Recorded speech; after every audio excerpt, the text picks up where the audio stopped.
Ursula von der Leyen alertou para os riscos que a União Europeia enfrenta e descreveu a próxima cimeira como fundamental.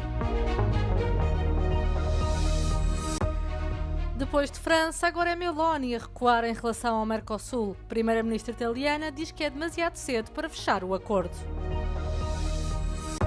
Físico português que dirigia o laboratório do MIT foi morto a tiro em casa nos arredores de Boston. O caso está a ser investigado como um homicídio. Suspeito do atentado na praia de Bondi, em Sydney, acusado de 59 crimes, um deles terrorismo.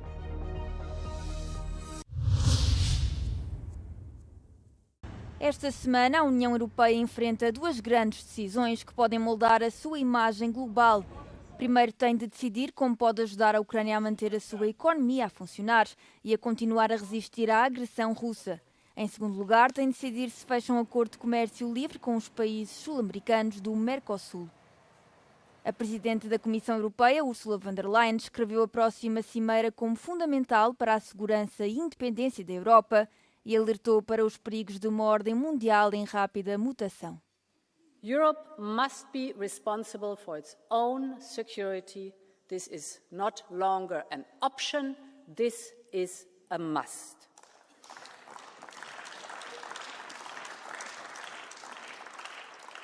And we know the threats that we face and we will confront them. This means we need to be ready. We have to develop and deploy new capabilities so that we can fight a modern hybrid war. Here again, we are moving mountains. After decades of underinvestment, we are turning a corner. Os dois pontos de discussão cruciais resultaram em divisão dentro do bloco. Em relação a Kiev, von der Leyen é a favor da utilização dos ativos russos congelados para o empréstimo de reparação da Ucrânia. Mas a Bélgica não está convencida e continua a exigir que os riscos sejam igualmente distribuídos entre os países da União Europeia. Quanto ao acordo comercial com o Mercosul, que necessita do apoio da maioria dos Estados-membros, alguns países continuam indecisos, como Itália, ou manifestaram a sua oposição, como França. A primeira-ministra italiana, Giorgia Meloni, apoiou França e concordou que é demasiado cedo para selar o acordo União Europeia-Mercosul. Meloni esclarece que isto não significa que a Itália tenciona bloquear ou opor-se ao acordo, mas sim que procura melhorá-lo. Os agricultores da União Europeia argumentam que o acordo abria portas a uma concorrência desleal, mas os apoiantes afirmam que é uma oportunidade para novos mercados, vitais para a economia europeia. França, Hungria, Polónia e Áustria opuseram-se ao acordo, com Paris a liderar a oposição, exigindo salvaguardas mais fortes para proteger os agricultores da concorrência desleal, bem como uma cláusula de reciprocidade que iria exigir que os produtos do Mercosul cumprissem as mesmas normas de produção que na União Europeia. A Presidente da Comissão Europeia, Ursula von der Leyen, esperava concluir o acordo este mês e planeava deslocar-se ao Brasil para o assinar. No entanto, tal não é possível sem a aprovação prévia de todos os Estados-membros. Os Estados-membros deverão votar no acordo esta semana, mas França tentou adiá-lo para o novo ano. O acordo comercial do Mercosul foi estabelecido pela Comissão Europeia em 2024 com a Argentina, o Brasil, o Paraguai e o Uruguai. Os legisladores europeus e os governos da União Europeia vão negociar a partir de quarta-feira até onde deve ir a proteção dos agricultores no âmbito do acordo comercial do Mercosul.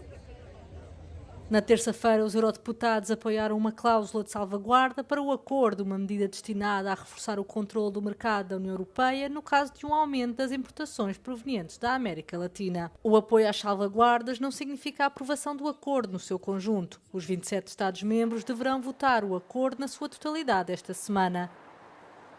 Um dos principais pontos de discórdia é uma cláusula de reciprocidade, que significa que os produtos do Mercosul têm de cumprir as mesmas normas de produção que na União Europeia. O Parlamento Europeu aprovou a cláusula, mas a sua aprovação é contrária às garantias já aprovadas pelos Estados-membros. Os agricultores europeus argumentam que o acordo iria expô-los à concorrência desleal das importações latino-americanas. Por outro lado, os apoiantes do acordo afirmam que este abrirá novos mercados vitais para a economia da União Europeia. Ursula von der Leyen deve deslocar-se ao Brasil para assinar o acordo com os países do Mercosul, mas este pode ainda ser bloqueado pelos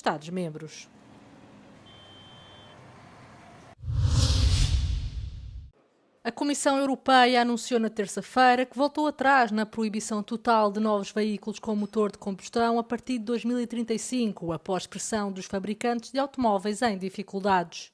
De acordo com os planos revistos, os fabricantes de automóveis terão de cumprir um objetivo de redução de 90% das emissões de gases de escape em relação a 2021, em vez de uma redução de 100%. First, we're staying the course towards zero emissions mobility but we're introducing some flexibilities for manufacturers so they can meet their CO2 targets in the most cost-efficient way. Os restantes 10% de emissões terão de ser compensados através de aço europeu com baixo teor de carbono, combustíveis eletrónicos ou biocombustíveis. Os veículos totalmente elétricos e os veículos a hidrogênio serão igualmente incentivados, podendo os fabricantes de automóveis receber supercréditos pela produção de pequenos veículos elétricos a preços acessíveis fabricados na União Europeia. A indústria automóvel europeia está com grandes dificuldades e tem-se debatido com a crescente concorrência chinesa e com a transição para os veículos elétricos, o que tem provocado perdas financeiras e grandes reduções nos postos de trabalho. Nuno Loureiro, físico português e diretor de um laboratório do MIT, Instituto de Tecnologia de Massachusetts, foi assassinado a tiro na noite de segunda-feira, na casa onde vivia nos arredores de Boston. I told the police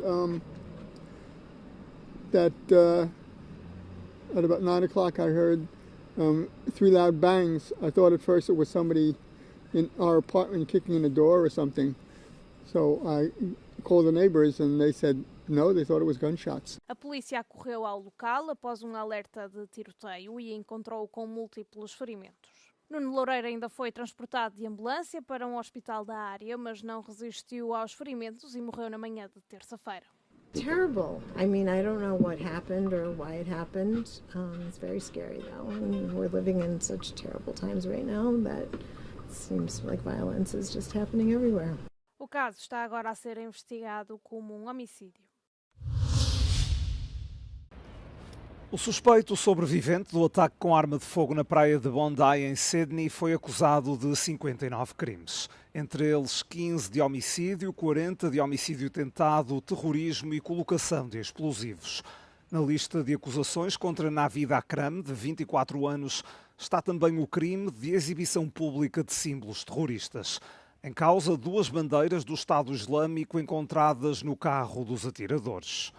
O homem já acordou do coma num hospital de Sydney, onde está internado depois de ter sido alvejado pela polícia. Será ouvido em tribunal por videoconferência.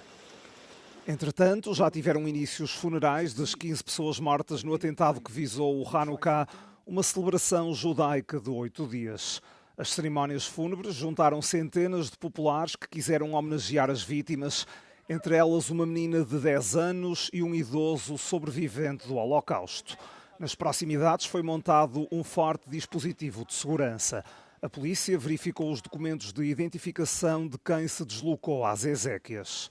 O primeiro-ministro australiano prometeu tomar medidas para combater o antissemitismo e tornar ainda mais rígidas as já severas leis sobre armas do país. Na terceira visita aos Países Baixos desde a invasão russa, Zelensky homenageou soldados ucranianos que sofreram ferimentos graves em combate. O encontro aconteceu terça-feira no Centro de Reabilitação de Ardenborg. Nos últimos anos, 81 militares ucranianos foram tratados nestas instalações. Zelensky agraciou os combatentes com condecorações de Estado e agradeceu-lhes pela defesa da pátria. Antes desta visita, no mesmo dia, o líder ucraniano tinha cumprido a agenda em Haia, onde teve uma audiência com o rei neerlandês. Foi discutido o apoio militar dos Países Baixos a Kiev. Zelensky esteve também no Parlamento do país para participar numa cerimónia em que a Ucrânia e mais 34 nações aprovaram a criação de um organismo destinado a pagar compensações de guerra. As autoridades da Lituânia detiveram 21 pessoas alegadamente ligadas a uma rede de contrabando de tabaco em balões da Bielorrússia. Em mais de 80 buscas foram apreendidos cigarros, cartões de telemóvel, bloqueadores de sinais de comunicação e de localização, além de armas de fogo. Foram ainda confiscados carros de luxo. Segundo a investigação, os suspeitos tinham contactos diretos com cúmplices que operavam a partir da Bielorrússia. Estão acusados de participação em organização criminosa, manipulação ilegal e contrabando de produtos sujeitos a impostos de consumo e de ajudar outro Estado a atuar contra a Lituânia. No início deste mês, Vilnius declarou estado de emergência devido aos riscos de segurança colocados pelos balões meteorológicos. A situação obrigou a Lituânia a suspender operações no aeroporto da capital, o maior do país, o que causou perturbações com milhares de pessoas retidas. Foram também encerrados temporariamente 2 postos fronteiriços terrestres com a Bielorrússia. As autoridades lituanas acusam Minsk de alimentar uma guerra híbrida. O regime de Lukashenko rejeita responsabilidades no envio dos balões. Foi condenado a 21 anos e meio de prisão o condutor que em maio acelerou contra uma multidão de adeptos do Liverpool. O incidente aconteceu durante os festejos do campeonato de futebol conquistado pelo clube. Paul Doyle, de 54 anos, só pôs fim aos atropelamentos depois de um passageiro ter entrado no veículo e o ter feito parar. Para o tribunal, o homem mostrou um desprezo pela vida humana que desafiou o entendimento comum. It is difficult, if not impossible, to convey in words alone the scene of devastation you caused. It shows you, quite deliberately, accelerating into groups of fans time and time again. Doyle disse ter entrado em pânico, alegação que o juiz considerou comprovadamente falsa. Durante a audiência, os procuradores leram os depoimentos das vítimas, algumas ainda com marcas dos atropelamentos. Mais de 130 pessoas ficaram feridas, entre elas 8 crianças e uma mulher de 77 anos.